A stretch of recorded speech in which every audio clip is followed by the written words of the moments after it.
সুপ্রিয় দর্শক, আপনাদের ভালোবাসায় আসলাম এক অসহায় মেয়ের কাছে। আমরা শুনবো তার জীবন কাহিনী। আসসালামু আলাইকুম। ওয়ালাইকুম আসসালাম। ছোট্ট আপু, কেমন আছো? আল্লাহ তাআলা খুব ভালো লাগছে। যাই হোক, তোমার পরিচয়টা একটু বলবা, তোমার নামটা বলবা একটু। আমার নাম মোসাম্মদ বৃষ্টি খাতুন, বাড়ি টাঙ্গাইল বাবু। মা বাবা কেউ নাই। ও, মা বাবা কেউ নাই। তুমি মানুষ হয়েছে কার কাছে আরেকবার বলো তো? সৎ চাচা চাচির কাছে মানুষ হয়েছি।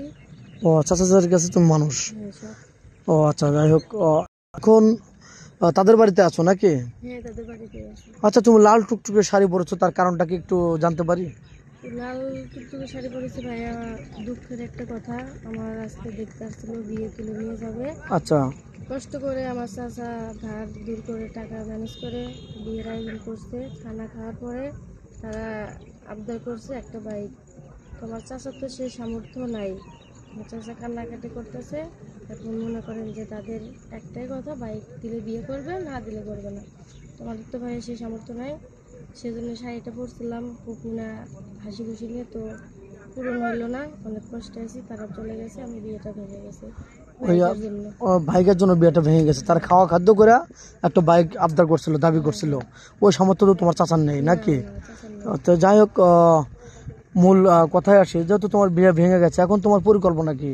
এখন কোনো জব টপ করবে, চাকরি করবে, নাকি আবার আমাদের ক্যামেরার সামনে আসছো বিয়ে শাদীর? না ভাই, আমি আপনাদের ক্যামেরার সামনে আসতে আমি জব টপ কিছু করবো না। একটা ভালো মনে মানুষ চাই জীবন সঙ্গী হিসাবে। যে আমার বিয়ের কথা ছিল, খুশি মনেছিলাম।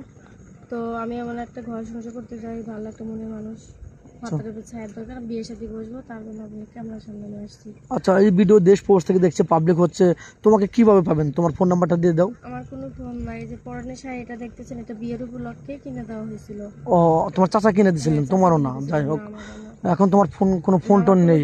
এখন আমার সাথে যোগাযোগ করতে হলে, বিয়ে সাথে করতে হলে আপনাদের সাথে যোগাযোগ করতে হবে। মেয়েটার কোনো ফোন নেই, আদৌ ফোন কিনে নেই। চাচার কাছে মানুষ, ইতিম মেয়ে। তার আজকে বিয়ের কথা ছিল, বিয়েটা হয় নাই। একটা বাইক চাইছিল, বিয়েটা ভেঙে গেছে। তো যাই হোক, আমাদের নাম্বার দেওয়া থাকবে, মানে ইউটিউব চ্যানেল কর্তৃপক্ষের নাম্বার দেওয়া থাকবে। কেউ ভিডিও কল দেবেন না, ভিডিও কল দিলে ব্লক করতে বাধ্য হব। তো যাই হোক, নেক্সটে আসি।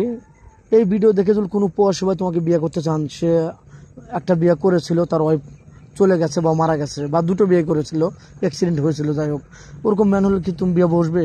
হ্যাঁ, ওরকম হলেও চলবে, বয়স বেশি হলেও চলবে, সমস্যা নাই। শুধু আমি একটা ভালো মনে মানুষ চাই, কারণ তাকে যেন সারাজন ভালোবাসা দিতে পারি, সে আমার দিতে পারে। আর তার ঘরে যাবো লাল শাড়ি পরে, আসবো সাদা শাড়ি পরে বেরিয়ে। সত্যি বলছো তো? হ্যাঁ, সত্যি বলতেছি। তুমি তো মুসলমান? আমি মুসলমানের বাচ্চা, সত্যি বলতেছি। আচ্ছা, নামাজ কালাম তো পড়া হয়? ইনশাআল্লাহ নামাজ পড়ি, কোরআন শরীফ পড়ি আপনাদের দোয়ায়। আচ্ছা, কোনো প্রবাসী ভাই যদি আপনাকে বিয়ে করে বাড়িতে রেখে যান, আপনি পরকীয়ায় লিপ্ত হবেন না তো? না না, কখনো লিপ্ত হবো না, কারণ সে তো স্বামী, বিশ্বাস করে রেখে যাবো। যাই হোক, ভিডিওটা লং করতে চাচ্ছি না। 2-4-5 মিনিটের মধ্যে কারোর জীবন গল্প শেষ করা যায় না। সবাই ভালো থাকবেন, সুস্থ থাকবেন, এই কামনা করি। আল্লাহ হাফেজ।